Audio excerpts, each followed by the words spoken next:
DC News Now. Today is the start of a prolonged stretch of heat across the DMV. We'll let you know how hot temperatures are going to get. With summer approaching, that also means high temperatures now tell you how you can stay cool in the heat. People aren't the only concern in the heat. Proper pet care is a must. We're going to tell you how to protect your furry friends. Also, don't let your bank account dry up in the heat. We're going over ways to stay cool and stretch your dollar. Primary day is a day away in Virginia. We're going over everything you need to know before you hit the polls. You're watching the station covering all of the DMV. This is DC News Now. Good afternoon, and thank you for joining us for the news at noon. I'm Mark Hall. A wave of heat is beginning to roll in this week, and meteorologist Damon Matson joining us for the latest check on the forecast. And Damon, the warm-up is here, actually, right?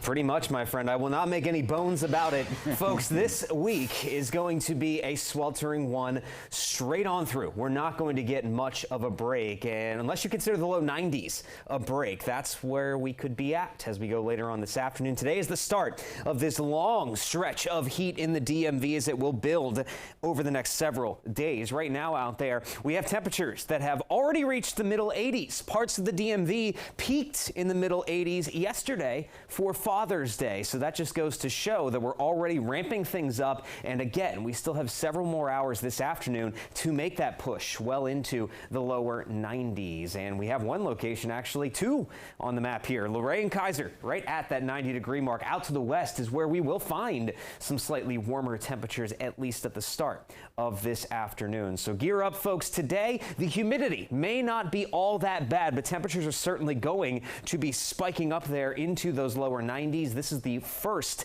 day of seeing this. And again, we could have 5, 6, 7 days consecutively of these 90s. So we'll have to be ready to just deal with this prolonged stretch of heat. And look at this, though, folks. I would call this a slow simmer to start out the week here. We're only going to see peak temperatures in the lower 90s. Now, tomorrow, we start to dial up that humidity, so we'll have to be ready for that combination. Now, later this week, though, folks, it hits its peak. We'll talk about how hot temperatures are set to get by Friday, coming up in just a bit. All right, Damon, thank you. DMV bracing for the big heat wave, and today, D.C. Mayor Muriel Bowser activating an extended heat emergency. This is going to last until Friday, and these heat emergencies are put in place when the forecast shows feels like temperatures of 95 degrees or higher for 4 straight days. And cooling centers and shelters will be open. Local officials will be doing welfare checks on the vulnerable populations. And of course, with the high temperatures expected today, you also want to take precautions and make sure that you're staying cool. DC News Now's Yamari Sase is at National Harbor with some safety tips. Well, summertime is finally here, and that also means some high temperatures. So here's what you need to know to stay safe. Now, there's a difference between heat stroke and heat exhaustion. Heat stroke is actually more common, and it's when your body can no longer control its temperature, and the temperature rises up to 106 degrees or higher in less than 15 minutes. Now, heat exhaustion is when your body loses too much water or salt in your system through sweating, and that impacts a lot of elderly people, those with high blood pressure, and also people working in hot environments. Now, if you plan on spending some time outdoors today, here's what you need to know to be safe. Stay indoors whenever possible, avoid activities that result in overexposure to the sun, drink a lot of water and stay hydrated, wear your sunscreen, and don't leave pets, elderly people, or kids in cars. Now, the warm temperatures are bringing a lot of people out today. Here's how some people are staying cool while also enjoying the sun. I stay hydrated always, still got the water, so, that's how I usually do it, so I don't get, so I don't get passed out or stuff like that. I like the heat, you know what I'm saying, because I like to be out. Now, if you or someone else is experiencing a heat stroke or heat exhaustion, call 911 or head to the ER. Make sure that you move to the shade and also keep your body temperature down with some cold water. For now, reporting in Oxon Hill, Maryland, I'm Yamari Sase, DC News Now. Our thanks to Yamari. And here's an interactive map of the cooling centers in the district. This is where you can find the pools and recreation centers and libraries to get a break from the heat. And you can always call 311 if you need a ride to a center or a shelter. And we have a link to this map on our website, dcnewsnow.com. And just type heat resources in the search bar at the top right corner of your screen. Well, spray parks are also open in the district, and you can visit them every day from 10 a.m. until 6 p.m. through Labor Day. And D.C. officials say that most of the park close 4 hours each week for scheduled maintenance. And here's a look at the spray parks across D.C. There are more than 30 across the district. For more details on spray parks and when you can expect closures, visit our website, dcnewsnow.com. Well, the pool is a great way to cool off, but it's a place where injuries can also happen. That includes drowning and slips and falls around the pool and across the country. Drowning is the leading cause of death for children ages 1 to 4. On the Virginia side, 428 people died from drowning from 2016 to 2022. And the CDC says that drowning is a silent and can happen in seconds. Organization also says that it can happen to anyone, anytime there's water nearby. Important that swimmers take precautions to maximize the benefits of swimming and minimize the risk of drowning or injury from slips and falls on the pool deck.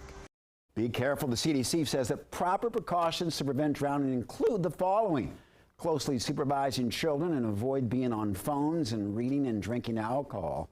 Also, teach people how to swim in basic water and also learn those safety skills.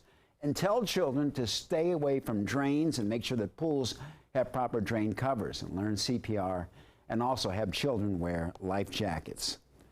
Well, with the dangerous heat this week, it's important to find ways to stay cool. And DC News Now's weekend anchor Ben Dennis is stretching your dollar with how you can stay cool inside of your home.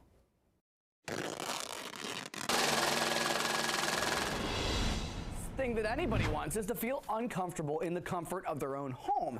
While there are quick ways to cool off for less, start with what's already indoors. Bearing the unbearable heat? Feeling scorned by a scorcher? Consumers can turn down the temperature during the summer months, whether you're without AC or you're looking to cut energy costs. Take time to shop around and price check quick fixes to keep cash in your wallet.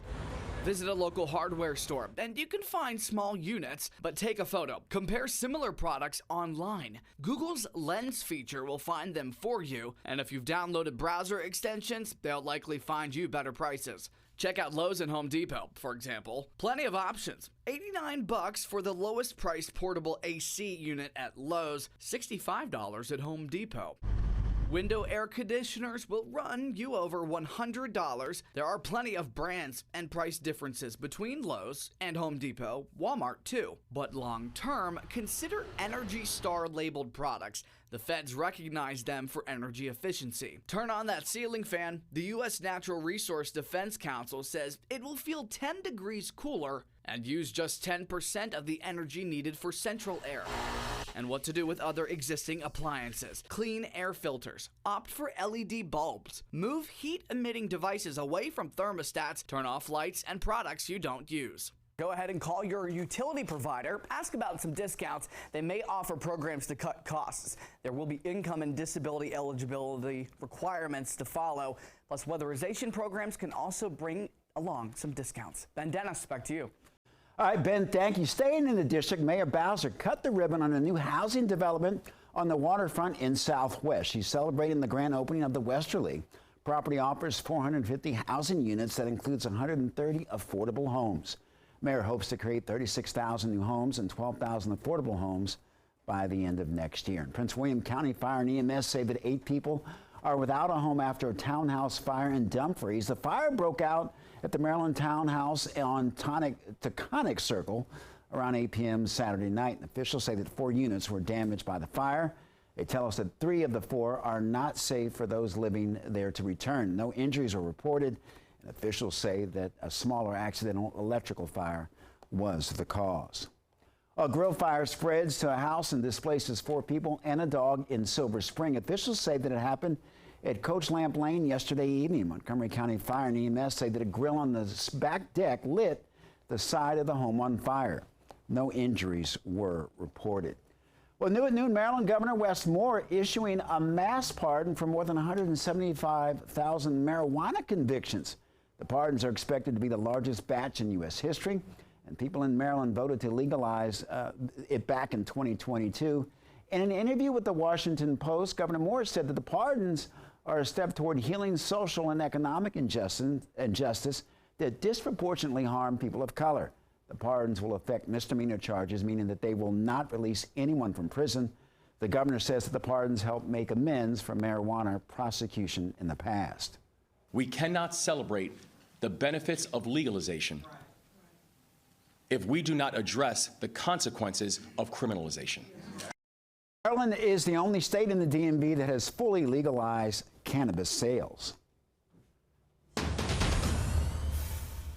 DC News Now continues to be your local election headquarters, and we're just a day away from primary election day in Virginia. And you can make your plans to head to the polls, and Northern Virginia reporter Haley Milan gets us primed with everything you need to know. Yeah, some big primaries on the ballots across the Commonwealth. We'll see 6 Democratic primaries for congressional seats, 3 for Republican primaries, and 1 Republican primary for U.S. Senate. And here in the DMV, the race for the Democratic nomination for District 10 is hotly contested and fairly unpredictable at this point. Candidates are vying to replace Congresswoman Jennifer Wexton, who will retire after this term amid a battle with Parkinson's disease. That Republican primary for U.S. Senate is also garnering attention. The winner of that race will face incumbent Senator Tim Kaine in the general election. Now, if you do plan on voting, polls are open from 6 a.m. until 7 p.m. on Election Day. You'll need to bring a valid form of ID like a passport or a driver's license, and you can ensure that your voter registration is up to date by visiting elections.virginia.gov. Virginia has open primaries, so remember, regardless of your party affiliation or registration, you can vote in either party's primary, just not both parties. We'll have complete coverage of primary day as the results come in with an extra hour of election coverage at 8 p.m. As always, head to our website for more. Reporting in studio, Haley Milan, DC News Now.